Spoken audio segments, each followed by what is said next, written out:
Hi guys, I'm Kasha. Welcome to the channel and welcome as always to our coffee times to discuss movies and horror. Today I'm here to review a movie that I haven't heard many people talking about, so when I watched it I knew I had to sit down and talk to you guys about it, as always spoiler free, and that is Little Bone Lodge.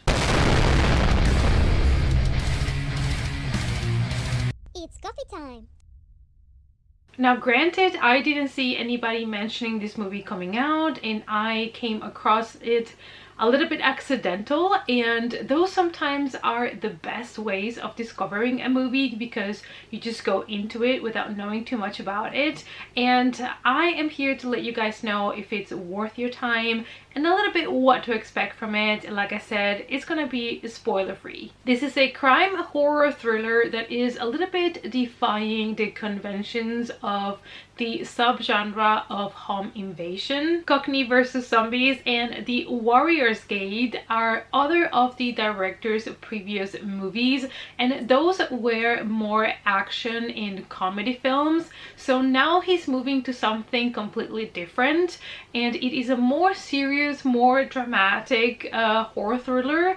And let's see if he succeeded at it. Even though this movie does defy a little bit the subgenre of a home invasion, it does have some of your typical tropes for this subgenre. We are in an isolated space. Normally it's either an isolated house or a cabin in the middle of the woods. You have a seemingly pleasant family, well-mannered, and you also have, as always, strangers that have lost their way, that have taken the wrong turn, and everything just comes together. And this movie merges a couple of different subgenres of horror, and now let's check into detail what the movie had to offer. Set during a vicious storm, two criminal brothers on the run seek refuge in a desolate farmhouse. Taking the resident family captive, they find the house holds dark secrets of its own. Julie Richardson is playing one of the main characters in the movie that we only know as Mama. So she is the matriarch, she is the one that takes care of the family. You might know her from other movies like Event Horizon, which is one of my favorite sci-fi horrors, and also The Color of Outer Space. And I have to say, one of the things that this movie is gonna give you is amazing performances from everybody.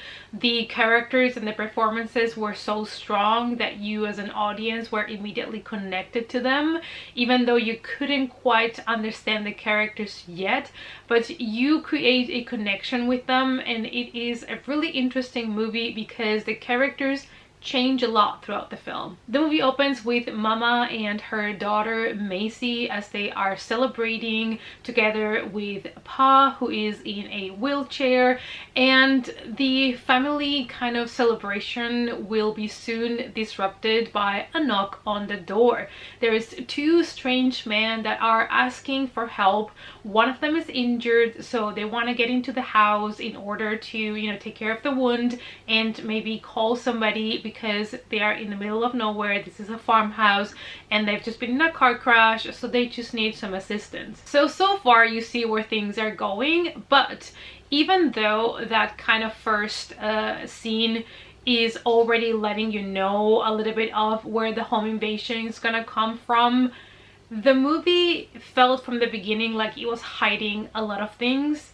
It felt like there was a lot more to uncover in that house, and even though you have that feeling, you still cannot quite pinpoint which direction the movie is gonna take, which is what makes this movie engaging. Little Bone Lodge succeeds in the creation of this moody, uncertain atmosphere, and it's taking some of the kind of camera angles that were used in Psycho and many other movies, where the killer might just be lurking behind that locked door or lying in wait just out of frame. And one of the other things that I liked about the movie is that they did not use any jump scares and they didn't turn it into a gore fest for no reason. The location does help a lot when it comes to adding to the atmosphere. The movie is very moody. It's one of those movies that I think it's perfect for September, you know, October, November. Not really a summer movie because the weather, the location, the vibe, it's more of a cozy winter movie for me. Luckily now in the Netherlands currently it's raining and it's a little bit cold, so it worked for me perfectly. And this movie almost turned into a gothic thriller where things are a little bit uncertain. You still don't know which direction things are gonna take, and this farmhouse turns into one of those gothic manors almost, hiding all the secrets. There are many good ideas in the movie, and it is a movie that is twisty. It offers a couple of twists in the story. However, some of the reveals might have come a little bit too early, and they might have maybe, you know, not exploited them enough. I really like the sound in the film. I think you can hear every little like rattling, every little sound like nails on the door. I think they created this amazing house where Maddie, the daughter, feels like, you know, it's a safe space, it's a safe heaven. Also, these two guys are looking you know, for a place where they can stay, where they can be safe for the night. But then the story starts to take really dark turns, and you realize there's so much darkness inside of this place. You can see me struggling here because I don't want to say absolutely anything that will spoil any of the twists of the movie. So that is probably why this review is going to be a little bit short. The movie starts with a voiceover that almost reminded me to the beginning of the movie The Crow, which is one of my favorite movies of all times.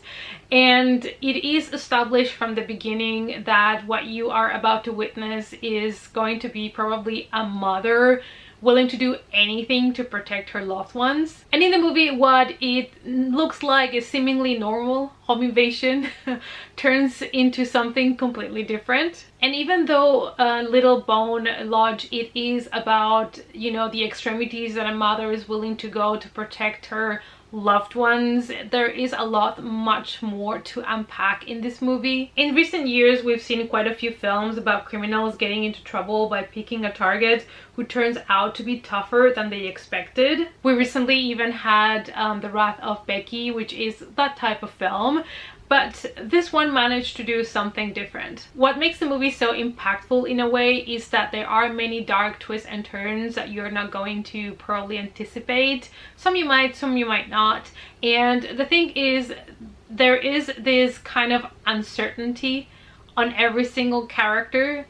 You really don't know who's a good person, who's a bad person. Here, evil people turn good, and people that seem good might turn to evil. And it is kind of like a roller coaster for the viewer because you don't know who you can trust, who is hiding something else, who's good, who's bad. And that was one of my favorite things about the movie, because I like when you have characters that are not like black or white. The tension is built up pretty well, and I do feel like sometimes they drag a little bit certain scenes that are going to give you a reveal, and thus sometimes the twist or the reveal doesn't have such an impact, but the reveals are so dark that I still enjoyed to see them. I also did appreciate it that even though the movie creates a creepy atmosphere with a lot of darkness, we didn't get any jump scares or anything like that.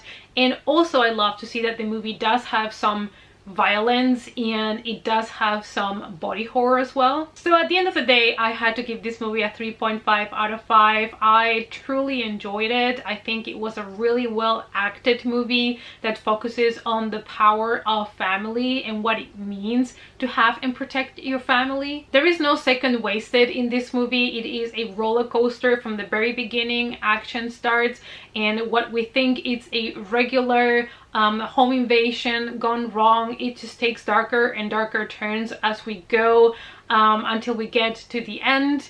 And I have to say, I enjoyed all the darkness that the movie had to offer, even though it was not scary as a movie that has some jump scares and other type of horror elements. But the combination of different subgenres of horror that the movie offered, I thought it was really well balanced. This is a must-see British indie horror crime thriller, and definitely recommend you guys to check it out. I have not really heard people talking about it, so I wanted to make this video to create awareness as well. Currently the movie even has 100% rating on Rotten Tomatoes, so other people are enjoying it as well.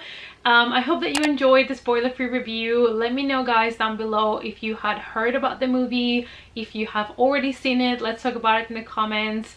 And thank you guys as always so much for watching. I'll hope to see you all as always in our next coffee time. Bye!